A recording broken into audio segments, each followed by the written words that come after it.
അസ്സലാമു അലൈക്കും. ഇന്ന് കുറച്ച് പൊതുമര്യാദകൾ നോക്കിയാലോ?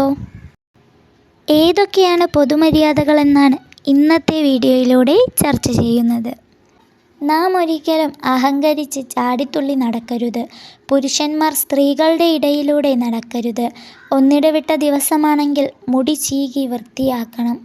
അല്ലാഹു ശുചിത്വം ഇഷ്ടപ്പെടുന്നു. അതിനാൽ വീടും പരിസരവും വൃത്തിയായി സൂക്ഷിക്കുക. ജീവനുള്ള വസ്തുക്കളുടെ രൂപങ്ങൾ, നായ മുതലായവകളുള്ള വീട്ടിലേക്ക് അനുഗ്രഹത്തിൻ്റെ മലക്കുകൾ അടുക്കുകയില്ല. വാതിലിൽ മുട്ടുമ്പോൾ അകത്തുനിന്ന് ആരെന്ന് ചോദിക്കപ്പെട്ടാൽ ഞാനാണെന്ന് പറയാതെ മറിച്ച് സ്വന്തം പേര് പറയണം. ഒളിച്ചിരുന്ന് മറ്റുള്ളവരുടെ സംഭാഷണം ശ്രദ്ധിക്കരുത്. ആരുടെയെങ്കിലും വീട്ടിൽ ചെന്നാൽ അനുവാദം വാങ്ങിയതിനു ശേഷം മാത്രം അകത്തു കടക്കുക. അനുവാദം ലഭിക്കുന്നതിന് മുമ്പ് അകത്തേക്ക് നോക്കുക പോലും ചെയ്യരുത്. വിളിക്കുന്ന സമയത്ത് വാതിലിന് നേരെ മുന്നിൽ ചെന്ന് നിൽക്കാതെ വശങ്ങളിലേക്ക് മാറി നിൽക്കുക. ഉമ്മയുടെ അടുത്താണെങ്കിലും അനുവാദം വാങ്ങി പ്രവേശിക്കുക. തമാശയ്ക്ക് പോലും മറ്റുള്ളവരുടെ സാധനങ്ങൾ എടുക്കരുത്. കാലാവസ്ഥയെ കുറ്റം പറയരുത്. അത് നിയന്ത്രിക്കുന്നത് അല്ലാഹു ആകുന്നു. കാറ്റിനെ പഴിക്കരുത്. പനിയെ കുറ്റം പറയരുത്.